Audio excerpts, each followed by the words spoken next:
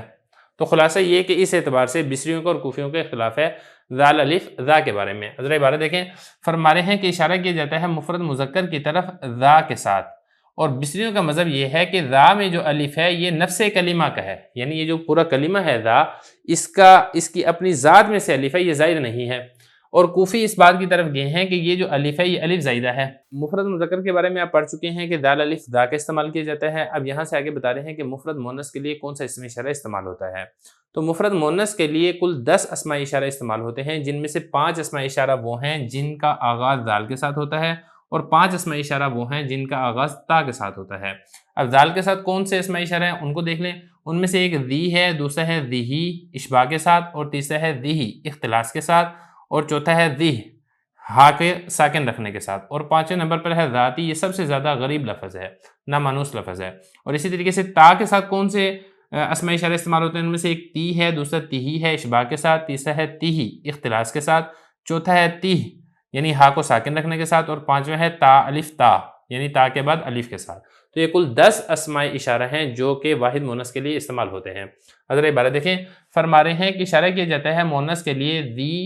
دی ہا کے ساکن رکھنے کے ساتھ، اور تی تا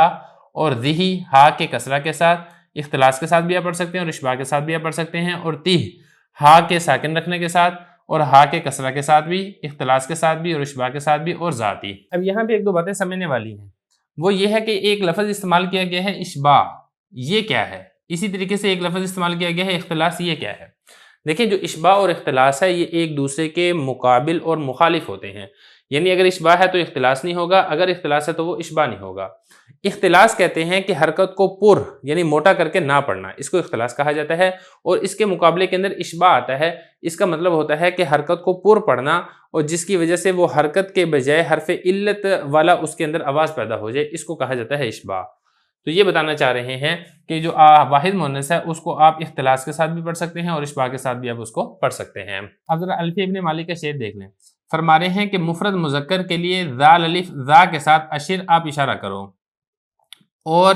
مؤنث کے اوپر آپ اختصار یعنی اکتفا کرو، کس پر؟ ذی کے ساتھ، ذی کے ساتھ، تی کے ساتھ اور تا کے ساتھ۔ ساری کی ساری تفصیل میں آپ کو بتا چکا ہوں کہ کل 10 اسماء اشارہ ہیں جو کہ واحد مؤنث کے لیے اشارے کے طور پہ استعمال ہوتے ہیں۔ شعر نمبر 82 کے بعد اب آگے چلیں شعر نمبر 83 کی طرف۔ شرح ابن عقیل کی عبارت دیکھ لیں، بہت آسان ہے۔ فرما رہے ہیں کہ تثنیہ مذکر کے لیے حالت رفع میں ذا نہیں استعمال ہوتا ہے، یعنی جو ذال الف ذا تھا واحد مذکر کے لیے، جب واحد کے بجائے اگر تثنیہ مذکر ہوگا تو حالت رفع میں آپ ذا نہیں کر دیں گے، اور حالت نسبی اور جری میں آپ الف کو یا سے تبدیل کر کے آپ اس کے لیے اس میں اشارہ استعمال کریں گے ذینی۔ اور اسی طریقے سے جو تثنیہ ہے، تثنیہ کے بارے میں بتا رہے ہیں کہ اگر تثنیہ کی حالت رفع ہے تو آپ اس کو تا نہیں کر دیں گے، جو تا تھا نا یہ والا، اس کے آخر میں آپ نون لگا دیں گے حالت رفع میں، اور حالت نسبی اور جری میں یہ جو الف ہے اس الف کو آپ یا سے تبدیل کر کے اس کو آپ تئی نہیں پڑھ دیں گے۔ اگر اس میں جو الفی ابن مالک کے شعر ہے وہ دیکھ لیں۔ فرما رہے ہیں کہ ذانی اور تانی تثنیہ مرتفع یعنی تثنیہ مرفوع کے لیے استعمال ہوتے ہیں نون کے ساتھ، اور مرفوع کے علاوہ یعنی حالت نسبی اور جری میں ذینی اور تینی اس کو آپ ذکر کریں تو پھر آپ اطاعت کرنے والے ہوں گے، فرما برداری کرنے والے ہوں گے، یعنی نحو کے قاعدے اور اصول کی آپ اتباع کرنے والے ہوں گے۔ بسم اللہ الرحمن الرحیم۔ شرح ابن عقیل کا 7واں باب ہے علم اور اسم اشارہ، سبق نمبر 7 میں خوش آمدید۔ آج کے سبق میں ہم جمع مذکر اور جمع مؤنث کے لیے اسم اشارے کے بارے میں پڑھیں گے۔ عبارت دیکھ لیں۔ وَبِأُولَى أَشِرْ لِجَمْعٍ مُطْلَقًا وَالْمَدُّ أَوْلَى وَلَدَى الْبُعْدِ انْتِقَى بِالْكَافِ حَرْفًا دُونَ لَامٍ أَوْ مَعَهُ وَاللَّامُ إِنْ قَدَّمْتَهَا مُمْتَنِعًا يُشَارُ إِلَى الْجَمْعِ مُذَكَّرًا كَانَ أَوْ مُؤَنَّثًا بِأُولَى وَلِهَذَا قَالَ الْمُصَنِّفُ أَشِرْ لِجَمْعٍ مُطْلَقًا وَمُقْتَضَى هذا أنه يشار بها إلى العقلاء وغيرهم وهو كذلك ولكن الأكثر استعمالها في العاقل ومن ورودها في غير العاقل قوله ضم المنازل بعد منزلة اللواء والعيش بعد أولئك الأيام وفيها لغتان المد وهي لغة أهل الحجاز وهي الواردة في القرآن العزيز والقصر وهي لغة بني تميم وأشار بقوله ولد البعد انتقى بالكاف إلى آخر البيت إلى أن المشار إليه له رتبتان القرب والبعد فجميع ما تقدم يشار به إلى القريب فإذا أريد الإشارة إلى البعيد أتي بالكاف وحدها فتقول ذاك بالكاف واللام نحو ذلك وهذه الكاف حرف خطاب فلا موضع لها من الإعراب وهذا لا خلاف فيه فإن تقدم حرف التنبيه الذي هو ها على اسم الإشارة أتيت بالكاف وحده فتقول هذاك وعليه قوله رأيت بني غبراء لا ينكرونني ولا أهل هذاك الطراف الممدد ولا يجوز الاتيان بالكاف واللام فلا تقول هذلك وظاهر كلام المصنف أنه ليس للمشار إليه إلا رتبتان قربا وبعدا كما قررناه والجمهور على أن له 3 مراتب قربا ووسطى وبعدا فيشار إلى من في القربى بما ليس فيه كاف ولا لام كذا وذي وإلى من في الوسطى بما فيه الكاف وحدها نحو ذاك وإلى من في البعد بما فيه كاف ولام نحو ذلك۔ ترجمہ دیکھ لیں، اور الا کے ساتھ آپ اشارہ کریں جمع کے لیے مطلقاً، اور الا میں مد بہتر ہے، اور دور کے لیے آپ بولیں کاف حرف کے ساتھ بغیر لام کے یا لام کے ساتھ، اور اگر آپ ہا کو مقدم کر دیتے ہیں تو لام کا لانا ممتنع ہے۔ اشارہ کیا جاتا ہے جمع کی طرف چاہے وہ مذکر ہو یا مؤنث ہو الا کے ساتھ، اسی وجہ سے مصنف نے فرمایا اشر لجمع مطلقہ، اور اس بات کا تقاضا یہ ہے کہ اشارہ کیا جائے گا اس لفظ کے ساتھ عقلاء کے لیے بھی اور غیر ذوی العقول کے لیے بھی، اور یہ والی بات اسی طریقے سے ہے، لیکن اکثر استعمال ذوی العقول کے لیے ہوتا ہے، اور غیر ذوی العقول میں استعمال کے لیے شاعر کا یہ والا شعر ہے۔ آپ لوا نامی جگہ کی جدائی کے بعد تمام جگہوں کی مذمت کریں اور زندگی کی مذمت بھی کریں ان ایام کے گزرنے کے بعد، اور اس میں دو لغتیں ہیں، مد کے ساتھ یہ اہل حجاز کی لغت ہے اور یہی لغت قرآن مجید کے اندر ہے، اور کسر یہ بنو تمیم کی لغت ہے، اور مصنف نے اپنے اس قول لد البعد انتقا بالکافی سے آخر شعر تک اشارہ کیا اس بات کی طرف کہ مشار الیہ کے دو رتبے ہیں، قریب اور دور۔ تمام وہ بحث جو پہلے گزر چکی ہے اشارہ کیا جاتا ہے اس میں قریب کی طرف، اور اگر ارادہ کیا جائے اشارہ کرنا مشار الیہ بعید کے لیے تو اکیلے کاف کو لایا جائے گا، اور آپ یہ کہیں گے ذاکا، یا کاف اور لام کو لائیں گے اور آپ یہ کہیں گے ذالکا، اور یہ کاف حرف خطاب ہے، اس کا اعراب میں کوئی جگہ نہیں ہے اور اس بارے میں کوئی اختلاف نہیں ہے، اور اگر آپ حرف تنبیہ جو کہ ہا ہوتا ہے اس کو مقدم کر دیں اس میں اشارہ پر تو آپ اکیلے کاف کو لے کر آئیں گے اور آپ یہ کہیں گے ہاذا کا۔ اسی پر شاعر کا یہ والا شعر ہے، میں نے جانا فقیر لوگ میرے احسانات کا انکار نہیں کرتے ہیں اور ان بڑے خیموں والے امیر لوگ بھی، اور جائز نہیں ہے کاف اور لام کو لے کر آنا، آپ ایسا نہیں کہیں گے ذالکا۔ مصنف کے کلام کا ظاہر یہ بتاتا ہے کہ مشار الیہ کے صرف دو رتبے ہیں، قربہ اور بعدہ، جیسا کہ ہم نے ابھی ثابت کیا ہے۔ جمہور اس بات کی طرف یہ ہیں کہ مشار الیہ کے تین رتبے ہیں، قربہ، وسطیٰ اور بعدہ۔ اشارہ کیا جاتا ہے قربہ کے لیے اس اسم اشارہ کے ساتھ جس میں کاف اور لام نہ ہو جیسا کہ ذا اور ذی ہے، اور وسطیٰ کے لیے اشارہ کیا جاتا ہے جس میں کاف اکیلا ہو جیسا کہ ذا کا، اور بعدہ کے لیے اشارہ کیا جاتا ہے جس میں کاف اور لام دونوں ہوں جیسا کہ ذالکا۔ عبارت ہو چکی ہے، ترجمہ ہو چکا ہے، اب چلتے ہیں اس کی تشریح کی طرف۔ مشار الیہ اگر واحد مذکر ہے اس کے بارے میں ذا آتا ہے، تفصیل گزر چکی ہے۔ واحد مؤنث کے لیے 10 الفاظ آتے ہیں، تفصیل گزر چکی ہے۔ تثنیہ کے لیے جو الفاظ آتے ہیں اس کے بارے میں بھی تفصیل گزر چکی ہے۔ یہاں سے مشار الیہ جمع ہے اس کے بارے میں بتا رہے ہیں، لیکن تفصیل اس کے اندر یہ ہے کہ مشار الیہ جمع ہے، چاہے وہ جمع مذکر ہو چاہے وہ جمع مؤنث ہو، اس کے لیے جو اس میں اشارہ استعمال ہوگا وہ الا کا لفظ استعمال ہوگا، اور پھر الا کے ذریعے سے جو آپ اشارہ کریں گے یہ آپ ذوی العقول کے لیے بھی آپ اشارہ کریں گے اور غیر ذوی العقول کی طرف بھی آپ اس کے ساتھ اشارہ کریں گے، لیکن جو اکثر اس کا استعمال ہے وہ ذوی العقول کے لیے ہوتا ہے، اور کبھی غیر ذوی العقول کے لیے بھی الا کا لفظ استعمال کیا جاتا ہے، جیسا کہ شاعر کا ایک شعر ہے، وہ شعر یہاں پر ہے، انشاءاللہ اس کی تشریح بھی کرتے ہیں۔ ذرا عبارت دیکھیں، فرما رہے ہیں کہ اشارہ کیا جاتا ہے جمع کی طرف، چاہے وہ جمع مذکر ہو چاہے وہ جمع مؤنث ہو، الا کے ساتھ۔ اسی وجہ سے مصنف رحمۃ اللہ نے فرمایا اشیر، اشارہ کرو جمع کے لیے مطلقاً، یہ جو لفظ کہے گئے تھے نا متن میں، اشر لجمع مطلقہ، جمع کے لیے مطلقاً آپ اشارہ کریں الا کے ساتھ، یہی اس کا مطلب ہے۔ اور یہ جو مصنف نے بات کی ہے نا کہ مطلقاً، اس کا تقاضا یہ ہے کہ اشارہ کیا جاتا ہے الا کے ساتھ ذوی العقول کی طرف بھی اور غیر ذوی العقول کی طرف بھی، وہو کذالک، اور مسئلہ اسی طریقے سے ہے کہ الا کے ذریعے سے آپ ذوی العقول مشار الیہ کی طرف بھی اشارہ کر سکتے ہیں، غیر ذوی العقول مشار الیہ کی طرف بھی اشارہ کر سکتے ہیں، لیکن جو اس کا اکثر استعمال ہے الا کا، یہ ذوی العقول کے لیے ہوتا ہے۔ عقل کا مطلب یہ ذوی العقول کے لیے استعمال ہوتا ہے، لیکن غیر ذوی العقول کے لیے بھی استعمال کیا جاتا ہے، جس میں سے شاعر کا یہ والا شعر ہے۔ شعر دیکھ لیں، ذم المنازل بعد منزلۃ اللوا والعیش بعد اولئک الایام۔ آپ لوا نامی جگہ کے بعد تمام جگہوں کی مذمت کریں اور زندگی کی بھی مذمت کریں ان دنوں کے بعد۔ یہ اس کا ترجمہ ہے، ایک ایک لفظ کا مطلب دیکھ لیں، پھر انشاءاللہ شعر کا جو مطلب ہے وہ ہم واضح کرتے ہیں۔ شعر کے حل مفردات دیکھ لیں، ذمہ، یہ واحد مذکر کا صیغہ ہے امر حاضر کا، آپ کو معلوم ہے مضاف کا یہ صیغہ ہے، اس کو آپ ذمہ بھی پڑھ سکتے ہیں، ذمو بھی پڑھ سکتے ہیں، ذمی بھی پڑھ سکتے ہیں، اور آپ اس کے اندر تینوں کی تینوں حرکتیں پڑھ سکتے ہیں۔ ذمہ مذمت کرے، منازل یہ منزل کی جمع ہے، ٹھہرنے کی جگہ کو کہا جاتا ہے۔ بعد منزلۃ اللوا، لوا نامی جگہ کے بعد، یہ جو بعد ہے نا اس کے بعد مضاف محذوف ہے، مضاف ہے یہاں پہ مفارقہ یعنی جدائیگی، جدائی یا جدائیگی۔ لوا نامی جگہ کی جدائیگی کے بعد آپ تمام منزلوں کی یا تمام ٹھہرنے کی جگہوں کی مذمت کریں۔ والعیشہ، اور زندگی کی بھی آپ مذمت کریں۔ بعد اولئک الایام، یہ جو بعد ہے اس کے بعد بھی مضاف محذوف ہے، مزیجی، گزر جانے کے بعد، ان دنوں کے گزر جانے کے بعد آپ زندگی کی بھی مذمت کریں، یعنی زندگی کے جو باقی دن ہیں آپ اس کی بھی مذمت کریں۔ یہ تو ہو گئے شعر کے حل مفردات۔ اب اس میں جو محلی استشہاد ہے نا وہ یہ ہے اولئک، یہ اولئک اس میں اشارہ ہے اور اس کا مشار الیہ ایام ہے جو کہ غیر ذوی العقول ہے۔ تو یہاں پہ دیکھیں اس میں اشارہ الا کے ذریعے سے غیر ذوی العقول مشار الیہ کی طرف اشارہ کیا جا رہا ہے، تو یہ فرمایا وَمِن وُرُودِهَا فِي غَيْرِ الْعَاقِلِ، غیر عاقل کے لیے، غیر ذوی العقول کے لیے بھی اولا کے ذریعے سے آپ اشارہ کر سکتے ہیں، جیسا کہ اس شعر کے اندر کیا جا رہا ہے۔ وَفِيهَا لُغَتَانِ، اور اس اولا کے اندر بتانے ہیں کہ دو لغتیں ہیں، اس کو آپ دو طریقے سے پڑھ سکتے ہیں۔ ایک تو یہ ہے کہ آپ اس کو مد کے ساتھ پڑھیں اولائی، اس طریقے سے، دوسرا یہ ہے کہ آپ اس کو بغیر مد کے پڑھیں اولا، تو دونوں طریقے سے اس کو پڑھا گیا ہے، لیکن جو مشہور لغت ہے اہل حجاز کی لغت، جس کے اندر قرآن مجید بھی اسی لغت میں اترا ہے، اس میں یہ مد کے ساتھ ہے، لیکن جو قبیلہ بنو تمیم والے ہیں وہ اس کو بغیر مد کے پڑھتے ہیں۔ تو یہ فرمایا وفیہا لغتانی، یہ جو اولا ہے اس میں دو لغتیں ہیں، مد یہ اہل حجاز کی لغت ہے، اور قرآن مجید کے اندر بھی یہی والی لغت وارد ہوئی ہے، اسی زبان کے اندر قرآن مجید اترا ہے، اور دوسری لغت ہے قصر، یعنی اس کو آپ بغیر مد کے پڑھیں، ایسا بھی اس کو پڑھا جا سکتا ہے، وہی لغت بنی تمیمین، اور یہ بنو تمیم قبیلے کی لغت ہے جس میں یہ بغیر مد کے اس لفظ اولا کو پڑھتے ہیں۔ آگے دیکھیں ولد البعدی انتقا بالکافی الی آخر البیت، اور مشارون الیہ دور ہونے کی صورت میں آپ کیا استعمال کریں گے؟ دیکھیں ذا کے بارے میں آپ پڑھ لیا ہے، مشارون الیہ اگر قریب ہے تو آپ ذال الف ذا لگائیں گے، لیکن اگر مشارون الیہ قریب نہیں ہے بلکہ دور ہے تو پھر اس صورت میں ذال الف ذا کے ساتھ آپ کاف حرف خطابی لے کر آئیں گے، جو کہ مبنی ہوتا ہے اور مخاطب کی حالت کے اوپر دلالت کرتا ہے۔ تو اگر آپ کا مشارون الیہ دور ہے تو آپ اس کے لیے لفظ استعمال کریں گے اس میں اشارہ ذا کا، یا پھر آپ کاف اور ذا کے درمیان لام بھی لا سکتے ہیں اور آپ اس کو ذالکا بھی پڑھ سکتے ہیں۔ یہی بتا رہے ہیں ولد البعد انتقا بالکافی الی آخر البیت، یہ اصل میں الفی ابن مالک کا شعر ہے، جب یہ والا حل کریں گے تو انشاءاللہ یہ والی عبارت بھی حل ہو جائے گی۔ تو بتا رہے ہیں کہ آپ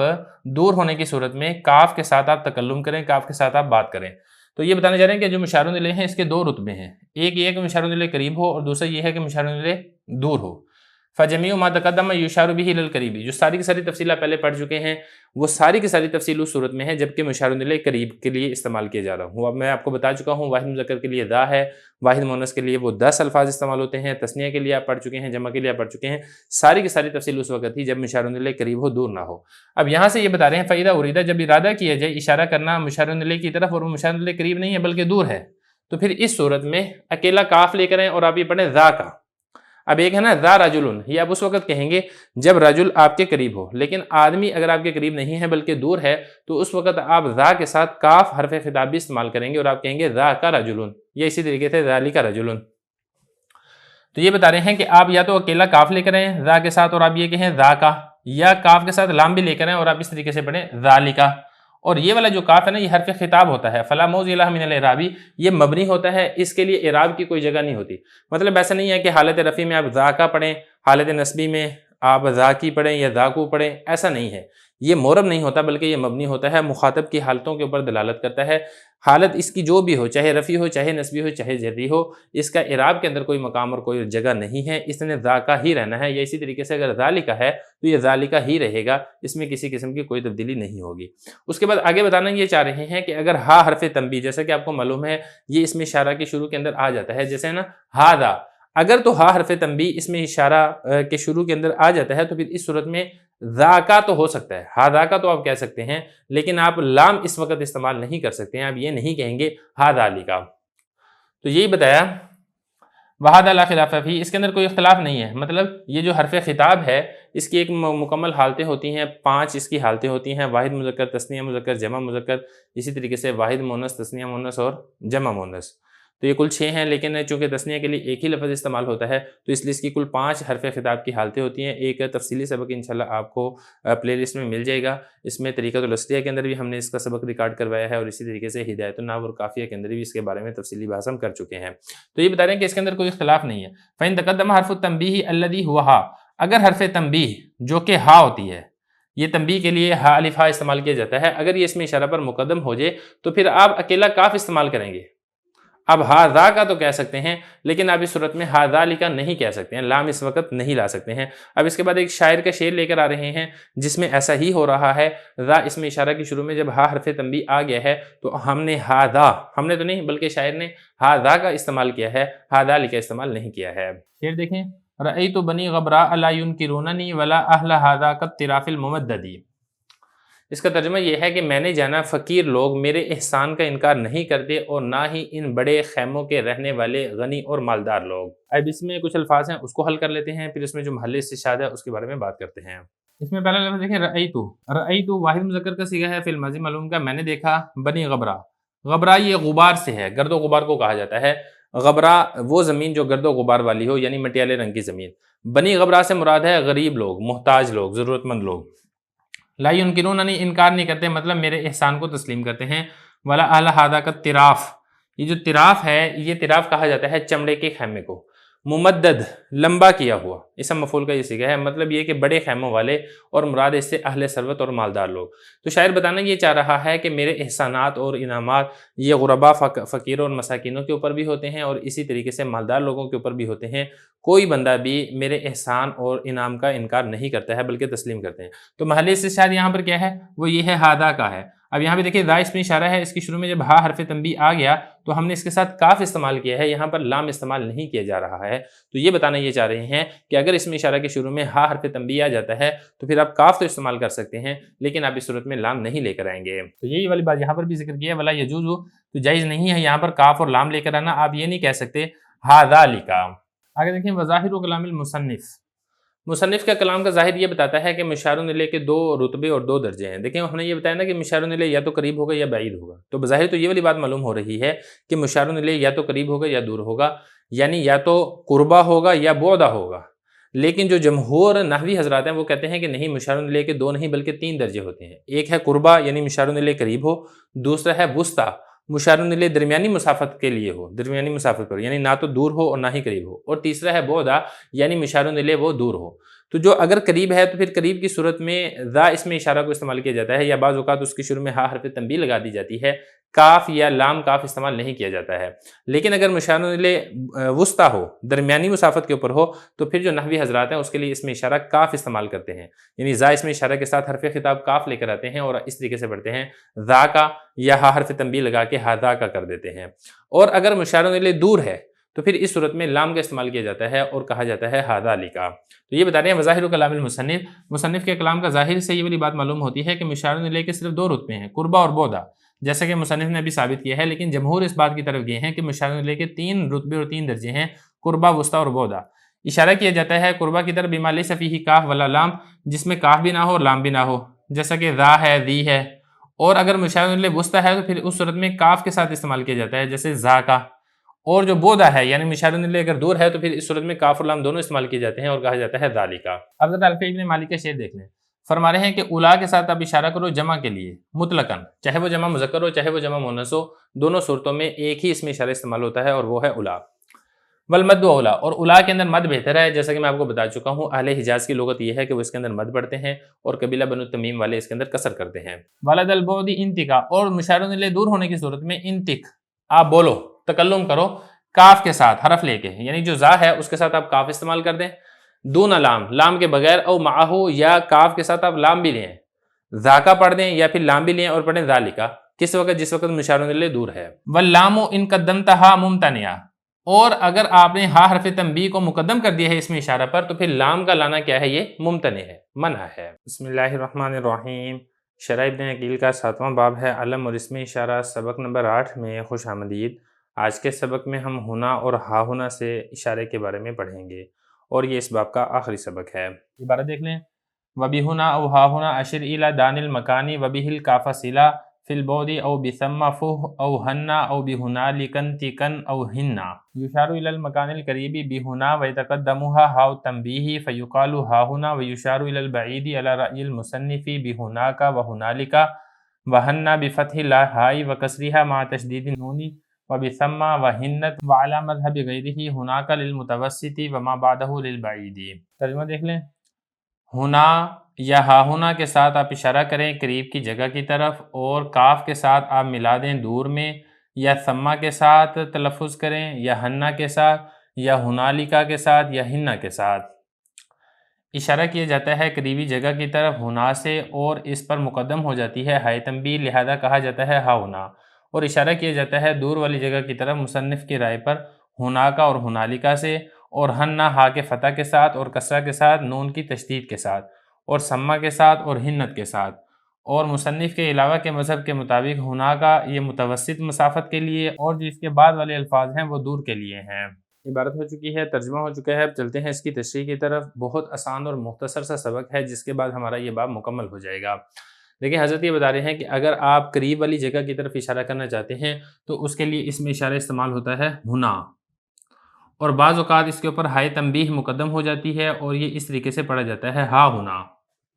تو یہ فرمایا کہ قریب والی جگہ کی طرف اگر آپ اشارہ کرنا چاہتے ہیں تو ہنا کا لفظ آپ استعمال کریں گے، اور ہنا کے اوپر ہائے تنبیہ مقدم ہو جاتی ہے، لہذا ہا ہنا کہہ دیا جاتا ہے۔ اور اگر مکان بعید کی طرف آپ اشارہ کرنا چاہ رہے ہیں، یعنی ایسی چیز کی طرف اشارہ کرنا چاہ رہے ہیں جو قریب نہیں ہے بلکہ دور ہے، تو اس کے لیے مصنف نے فرمایا ایک لفظ استعمال ہوتا ہے ہنا کا، دوسرا لفظ استعمال ہوتا ہے ہنالکا، اور ایک لفظ استعمال ہوتا ہے ہننا۔ ہا کے فتح کے ساتھ بھی آپ پڑھ سکتے ہیں اور نون کی تشدید کے ساتھ، اور ہا کے کسرہ کے ساتھ اور نون کی تشدید کے ساتھ بھی آپ پڑھ سکتے ہیں، ہننا بھی آپ پڑھ سکتے ہیں۔ تو یہ فرمایا وَيُشَارُ إِلَى الْبَعِيدِ، دور کی طرف اشارہ کرنے کے لیے مصنف کی رائے کے مطابق ہنا کا استعمال ہوتا ہے، ہنالک استعمال ہوتا ہے، ہننا ہا کے فتح کے ساتھ بھی، نون کی تشدید کے ساتھ، اور ہا کے کسرہ کے ساتھ بھی، ہننا بھی آپ استعمال کر سکتے ہیں۔ اسی طریقے سے ثم یہ والا لفظ بھی استعمال ہوتا ہے دور کی طرف اشارہ کرنے کے لیے، مکان بعید کے لیے۔ قرآن مجید کے اندر بھی آتا ہے نا وَإِذَا رَأَيْتَ ثَمَّ رَأَيْتَ، تو وہ یہی والا لفظ ہے۔ اسی طریقے سے ہنت یہ والا لفظ بھی مکان بعید کی طرف اشارہ کرنے کے لیے استعمال ہوتا ہے۔ یہ تو ہو گیا مصنف کی رائے۔ آگے حضرت یہ بتا رہے ہیں کہ جو دیگر حضرات ہیں وہ یہ فرماتے ہیں کہ یہ جو ہنا کا ہے یہ مکان بعید کی طرف اشارہ کرنے کے لیے استعمال نہیں ہوتا ہے، بلکہ مکان متوسط درمیانی مسافت کے اوپر اگر کوئی چیز ہے اس کی طرف اشارہ کرنے کے لیے ہنا کا استعمال ہوتا ہے۔ جو اس کے علاوہ باقی الفاظ ہیں، ہنالکا ہے، ہننا ہے، یا ہننا ہے، یا ثم ہے، یا ہنت ہے، یہ مکان بعید کی طرف اشارہ کرنے کے لیے استعمال ہوتے ہیں۔ اب ذرا جو الفیہ ابن مالک کا اشارہ ہے اس کو دیکھ لیں، تو یہ بتا رہے ہیں کہ ہنا کے ساتھ یا ہا ہنا کے ساتھ آپ دان المکان، دنا یدنو دنوبن، اس کا مطلب ہوتا ہے قریب ہونا، قریبی جگہ کی طرف اشارہ کرنے کے لیے آپ ہنا یا ہا ہنا استعمال کریں گے۔ وَبِهِ الْكَافَ صِلَةً فِي الْبُعْدِ، اور آپ اسی کے ساتھ کاف ملا دیں دور کے لیے، یعنی مکان بعید کی طرف اگر آپ اشارہ کرنا چاہتے ہیں تو ہنا کے ساتھ آپ کاف ملا دیں گے تو یہ بن جائے گا ہنا کا، یہ اسی طریقے سے ہنالکا۔ یا اسی طرح آپ ثم کے ساتھ بھی مکان بعید کی طرف اشارہ کر سکتے ہیں، ہننا کے ساتھ بھی، ہنالکا کے ساتھ بھی، ہننا کے ساتھ بھی آپ مکان بعید کی طرف اشارہ کر سکتے ہیں۔ اسی کے ساتھ ہی ہمارا یہ باب یہاں پر مکمل ہو جاتا ہے۔